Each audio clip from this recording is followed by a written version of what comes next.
আমার ভাইয়েরা, জান্নাতীদেরকে বলা হবে তোমরা চাও।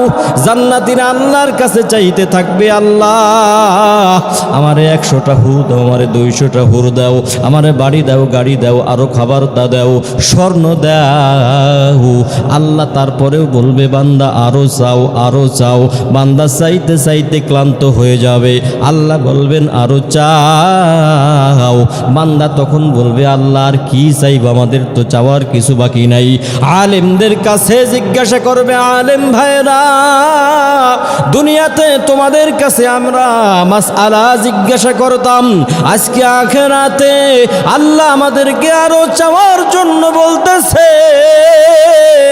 অথচ আমাদের আজকে চাওয়ার কোনো কিছু বাকি নাই। এখন আমরা কি চাইব? আলেমরা বলবে তোমরা কি চেয়েছো? তখন মানুষগুলো বলবে বাড়ি চাইছি, গাড়ি চাইছি, সব কিছু চাইছি। আলেমরা বলবে তোমরা কি আল্লাহকে দেখতে চেয়েছো? তখন তারা বলবে না, ওইগুলো চাওয়ার বেলায় ঠেলাই আমরা আল্লাহরে দেখার কথাই তো ভুলে গেছি। কয় তাড়াতাড়ি আল্লাহরে বলো, আল্লাহ আর কিছু আমরা চাই না, আমরা তোমারে দেখতে চাই। সুবহানাল্লাহ বলেন। তখন আল্লাহ রব্বুল আলামিন জান্নাতীদের সামনে দেখা দিবেন। জান্নাতীরা এক পলক দৃষ্টিতে আল্লাহর দিকে তাকায়া থাকবে। জান্নাতীরা জান্নাতের কথা ভুলে যাবে, হুরদের কথা ভুলে যাবে, নিজেরেও ভুলে যাবে, স্ত্রীকেও ভুলে যাবে, সন্তানকেও ভুলে যাবে, নিয়ামতের কথা ভুলে যাবে, আল্লাহর দিকে তাকায়া থাকবে বছর বছর। আল্লাহ যতক্ষণ পর্যন্ত নিজের সামনে পর্দা না টেনে দিবেন, জান্নাতীরা বেহুশের মতোই পড়েই থাকবে। আল্লাহ যখন পর্দা টেনে দিবেন, জান্নাতীরা তখন হুশে আসবে, আয় হায় আমরা কোন নিয়ামতের পিছনে দৌড়াইছি, অথচ আজকে জানতে পারলাম সবচাইতে বড় নিয়ামত, শ্রেষ্ঠ নিয়ামত জান্নাতের মাঝে একমাত্র আল্লাহ রব্বুল আলামিনকে দেখা। সুবহানাল্লাহ বলেন। পিছনে দৌড়ানোর দরকার আছে না নাই? আল্লাহ বলেন ওয়াসারিউ, এ বান্দা দুনিয়ার পিছনে দৌড়াইও না। সাহাবায়ে কেরাম দুনিয়ার পিছনে দৌড়াই নাই। আরে হযরত আবু বকর, এই আবু বকরের আমলে একজন বৃদ্ধা অতি কষ্টে পড়িয়া গেল। হযরত উমর তার পাশ দিয়ে একদিন যাচ্ছিলেন, দেখেন বৃদ্ধা অনেক বড় কষ্টে আছে। হযরত উমর বৃদ্ধাকে জানালেন কালকে তোমাকে এসে আমি সাহায্য করে যাব। সকালবেলায় হযরত উমর এসেছে বৃদ্ধার কাছে, বৃদ্ধাকে হেল্প করবে, সাহায্য করবে। এসে দেখে বৃদ্ধার সব কাজ কাম কে যেন কইরা দিয়ে গেছে। হযরত উমর বৃদ্ধাকে বলে, কে তোমার কাজটা করে দিয়ে গেল? কয় একজন লোক আসছিল তোমার আগে, এসে কাজটা করে চলে গেছে। হযরত উমর চিন্তিত, আয় হায় কে এই কাজটা করলো যে আমার আগে এসে কাজটা বৃদ্ধার সাহায্য করে গেল, আখিরাত অর্জন করে চলে গেল। পরের দিন হযরত উমর চিন্তা করলো, আজকে আমি 1 ঘন্টা আগে এসে এই বৃদ্ধার সাহায্য করে যাব।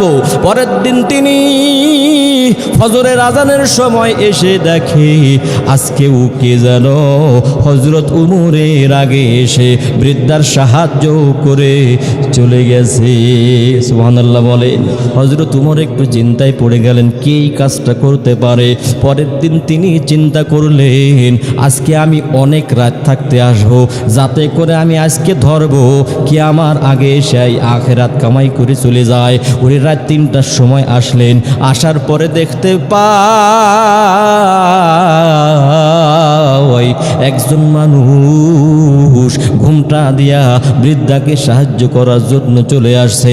হযরত উমর পিছন দিক থেকে যখন তার ঘুমটা টেনে ধরলেন, কে আমার আগে সাহায্য করতে আসে, তখন তিনি ঘুমটা সরায়া দেখে এই লোকটা আর কেউ নয়, তৎকালীন সময়ের প্রেসিডেন্ট হযরত আবু বকর সিদ্দিক। ওনারা আখিরাতের প্রতি এত মনোযোগী ছিলেন, কে কার আগে কত সাহায্য করতে পারে, কে কার আগে কত ভালো কাজ করতে পারে, ওনারা একে একে সবাই প্রতিযোগিতা করতেন, কেউ কারো পিছনে থাকতেন না। নবীজি 10 জন সাহাবীর নাম ঘোষণা করলেন। এই 10 জন সাহাবী দুনিয়া থেকে নবী ঘোষণা করে দিলেন, এই 10 জন সাহাবী জান্নাতের মালিক হবে। সুবহানাল্লাহ বলেন। আমরা তো কেউ দুনিয়াতে জান্নাতের সুসংবাদ পাই নাই, কিন্তু 10 জন সাহাবী আল্লাহর নবী তাদের ব্যাপারে জান্নাতের সুসংবাদ দিয়েছেন। এই 10 জনের মধ্যে একজন হলো হযরত আবু বকর, যিনি হলেন প্রথম সাহাবী। আমার ভাইয়েরা বলেন তো, এই পৃথিবীতে যত মানুষ আছে নবীর পরে এবং আল্লাহর পরে যত উম্মাত আছে, এই সকল উম্মাতের মধ্যে সবচাইতে বেশি দাম জোরে বলেন কার? সবাই কয় না? হযরত আবু বকরের। কারণ এই আবু বকর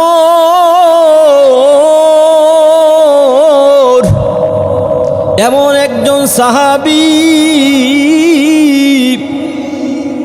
নবীজি সাহাবীদেরকে লক্ষ্য করে বললেন, আমার সাহাবীরা রে, পৃথিবীতে তোমরা আমার প্রতি যত অনুগ্রহ করেছো, এক এক সাহাবী নবীকে এক এক রকম অনুগ্রহ করেছে, দয়া করেছে। নবীজি প্রত্যেকটা সাহাবীর বদলা পৃথিবীর বুকে তিনি দিয়ে দিয়ে ফেলেছেন।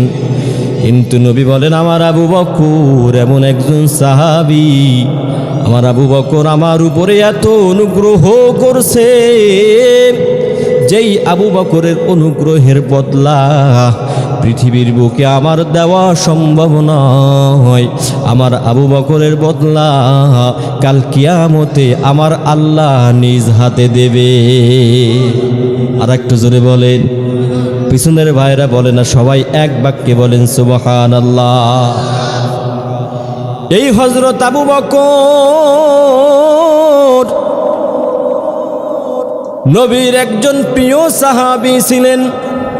সব সময় তিনি ভালো কাজে অগ্রগামী থাকতেন, কখনো পিছনে পড়তেন না। এই জন্য আমার ভাইরা, আল্লাহ বলেন দুনিয়ার কোনো কাজে তুমি পিছনে থাকো না, তুমি সব সময় আল্লাহর পথে আগায়া যাও। জোরে জোরে বলেন সুবহানাল্লাহ। যুদ্ধের সময় নবীজি সাহাবীদেরকে বললেন, আমার সাহাবীরা,